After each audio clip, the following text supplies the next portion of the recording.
नमस्ते। मेरे पास कुछ पेरेंट्स आते हैं और वो कहते हैं, Hiral I try my best to be calm, quiet and be a conscious parent, but जब वो चीजें फेंक देती है, जब वो ठीक से होमवर्क नहीं करता है, जब उसने एग्जाम में ठीक से परफॉर्म नहीं किया, तो मेरे अंदर पता नहीं क्या हो जाता है।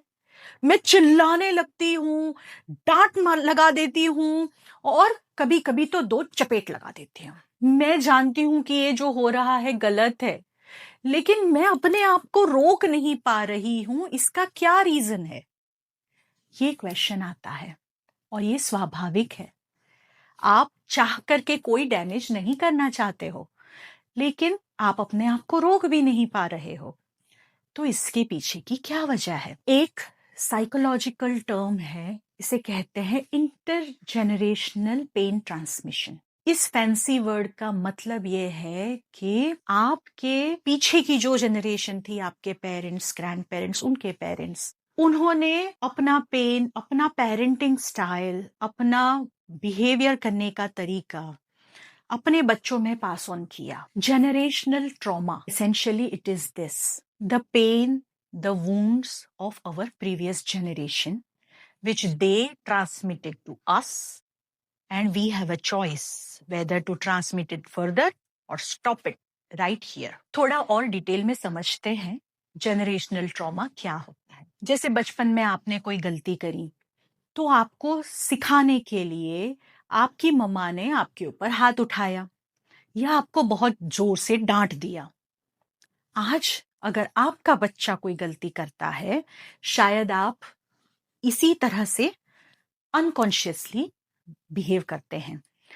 कभी कभी same words, same action, same tone come out of your mouth when you are dealing with your child. दूसरा एग्जाम्पल है, अगर बचपन में हमारे माँ बाप कभी हमसे इस तरह से बिहेव करते थे, कभी उनको माफी मांगना नहीं आया, क्योंकि वो बड़े हैं, वो कैसे माफी मांग सकते हैं? क्यों? बड़े हैं, वो गलती कर सकते हैं, लेकिन बड़े हैं तो माफी नहीं मांग सकते। ये हमारा इंडियन मेंटालिटी है। तो आज अगर हम हमारे बच्चे के ऊपर चिल्ला दे और अगर हमारा बच्चा हमें आके बोले कि मम्मा, ये जो आपने किया ना, I didn't like it, that was wrong, हमें नहीं आता कि हम कैसे माफी मांगे, हम कैसे माफी मांग सकते हैं, हम माँ बाप है। तो हम उस चीज को जस्टिफाई करते हैं कि हाँ, तो तूने ऐसा किया था ना, इस वजह से मैंने ऐसा किया।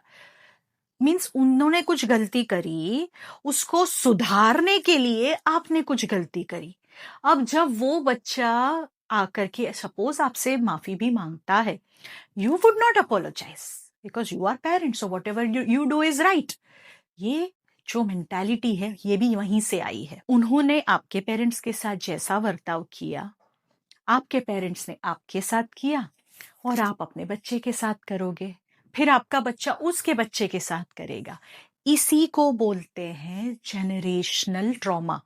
एक घाव, एक वुंड जो हम generation by generation pass on करते हैं, उससे अपने घर का नॉर्मल कल्चर बना देते हैं कि हाँ, माँ बाप तो डांट करके ही बात करेंगे ना, दो लगा दो, अपने आप ठीक हो जाएंगे, ऐसे धीरे धीरे बात करने से क्या फायदा। ये एक नॉर्मल मेंटालिटी हो जाती है उस घर के कल्चर की। आप जब बच्चे थे तब आप कुछ नहीं कर सके, लेकिन आज आप एक अडल्ट हो। You have double responsibility, first to heal that child within you, and second to ensure that you do not pass on this trauma, this wound to your future generation. So does the parenting style that your parents did, does that make them bad? No. They did what they knew in their reality, in their generation, in their culture. Whatever was socially accepted, they did that way. You are in present. There are 3 steps which would ensure that the trauma ends at you. Number 1, awareness. You shout at your child or you are trying to discipline your child 10 times in a day. Out of those 10 times, just once, if it comes into your mind that, hey, I am about to shout again, even if while you are shouting or getting angry, if you suddenly become aware, if that flash of awareness comes, step 1 is already on the way. अगर parents इस तरह से अपने आप को आईने में देखें, then the awareness comes. Once you are aware, then the next step comes. Step 2, action. अब 10 अलग अलग सिचुएशन के लिए 10 अलग अलग रिस्पॉन्सेज हम नहीं सीख सकते, हम याद नहीं रख सकते और हर टाइम उसको फॉलो भी नहीं कर सकते. Choose one action, just one. Breathe. Inhale for 4 counts. 1 2 3 4. Exhale for 5 counts. 1 2 3 4 5. Inhale through your nose, exhale through your mouth. Just one deep breath. अब रिएक्ट. एक एग्जाम्पल. आपके बच्चे ने ग्लास गिराया और पानी गिर गया. आपका अब भी मन किया ये आप चिल्लाने वाले हो, लेकिन you became aware that I am about to shout और I am about to get angry. ये सब स्प्लिट सेकंड में होता है. और जैसे वो एक अवेयरनेस वाला पॉइंट आया, वैसे ही आप एक लंबी गहरी सांस ले लो.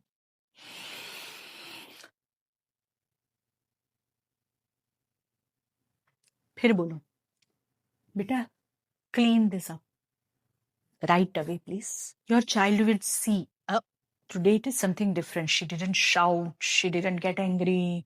This is something different happening. And that is when their childhood story starts rewriting itself. However old your child is, 10 years, 15, you cannot go back in past and correct everything that has happened so far. लेकिन आज जहां आप बैठे हैं वहां से आगे कैसे उनकी चाइल्डहुड स्टोरी लिखी जाए, ये आपके हाथ में है. अब step 3, it is accountability. Even with all these actions and awareness and deep breath and everything, we will still make mistakes. गलतियां तो होगी, क्योंकि हमारे लिए ये नई चीज है. उस गलती को सुधारेंगे कैसे? Kneel before your child at eye level and tell them, I'm sorry I shouted at you. Don't justify. लेकिन तुमने भी ऐसे किया, ये किया, ऐसे करके अपने एक्शन को जस्टिफाई मत करो. Just this one sentence, बेटा I am sorry, I shouldn't have done this. इतना अगर आप अपने बच्चे के सामने बोलना सीख पाते हो, तो you are rewriting their script of how they would parent their own child. Children will learn that अगर आप गलती करते हो तो आप छोटे हो या बड़े हो, आपको जाके माफी मांगनी है. दूसरा तरीका है टू मेक अमेंड्स. सपोज आपका बच्चा कुछ आपसे बात करने आया है, but you are busy, you are either on the phone और अटेंडिंग ऑफिस मीटिंग और something, and the child wants to talk to you and you said okay 5 minutes के बाद बात करते हैं, and then you are once again busy.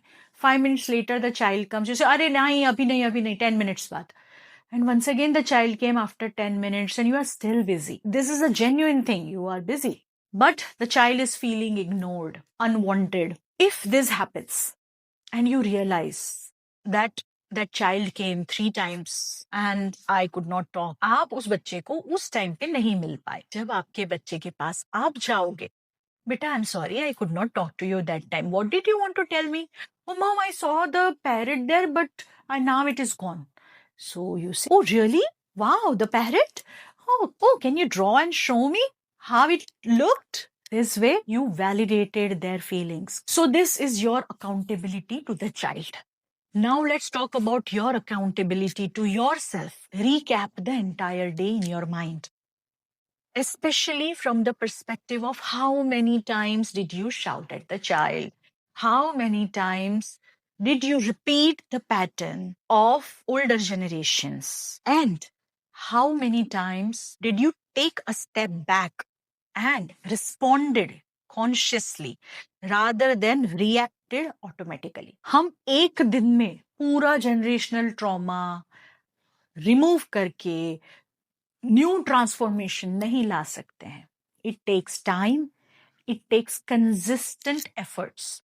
Just 10% in one day. Try to do this. Imagine 6 months down the line, how much different you would be from where you are right now. Parents justify, देखो आज हम कितने successful है, ये सब मेरे माँ बाप की डांट की वजह से, मेरे माँ बाप के मार की वजह से ही है. तो हम चाहते हैं कि हमारे बच्चे को भी ऐसा ही सक्सेस मिले, ऐसा ही वो भी ग्रो करे, तो हम उनको भी मारेंगे, डांटेंगे. Please do not justify the behavior of this automatic style by saying how well you turned up. By definition, if you believe that yelling or punishing physically is the correct parenting style, that itself shows that how you have normalized the pattern of abuse, verbal or physical, in your life. And you are consciously passing it on to your child. There is no lesson in the world that has to be taught by raising your voice or raising your hand. There is nothing that justifies this behavior. It is up to us now. We cannot hide behind, I am doing it because my parents did it to me. You're not a baby. You are a parent responsible for a life. Would you continue this and pass it on to your next generation? Or this is a hard stop. This is the choice you get to make. We are working together on this conscious parenting journey. For any questions, any clarifications for generational trauma, please reach out to me. My email ID is mentioned in the description box. Let us together craft a conscious planet by becoming conscious parents. Namaste.